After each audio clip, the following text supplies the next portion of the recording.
Για σήμερα μαγνέτη Μαρίλα εγκέφαλος IAU4CV από Volkswagen Polo 1416 βάλβιδο, το παλιό το μοντέλο 2000 μοντέλο, Απρίλιος 2000.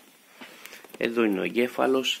Πάμε να δούμε. Τώρα το immobilizer είναι κλειδωμένο και δεν παίρνει μπρος το αυτοκίνητο, δεν αφήνει να πάρει μπρος λόγω βλάβης στο immobilizer. Εδώ είναι τα σηριακά του νούμερα, οι βλάβες που έχει στον πάγκο δεν μας αφορούν. Και εδώ πέρα πάμε να δούμε την κατάσταση του immobilizer. Στο κανάλι 91 θα δείχνει 4 ότι το immobilizer είναι ενεργό, και με το που το ξεκλειδώσω το immobilizer θα αλλάξει η κατάσταση από 4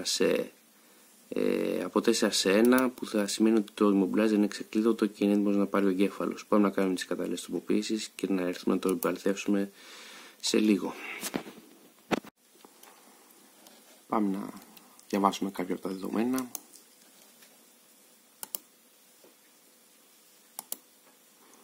Ωραία, να τα κάνουμε όλα backup. Ο εγκέφαλος είναι έτοιμος, ξεκλειδωμένος. Πάμε να το επαληθεύσουμε και με το VCDS, αφού μπορούμε και μας δίνει δυνατότητα να το δούμε στα δεδομένα μέσω του προγράμματος. Για πιο παλιούς εγκεφάλους, περίπου 1996-97, στο Adaptation 91 δεν μας δίνει αυτή τη δυνατότητα, δηλαδή δεν πάει καθόλου στο κανάλι Adaptation 91.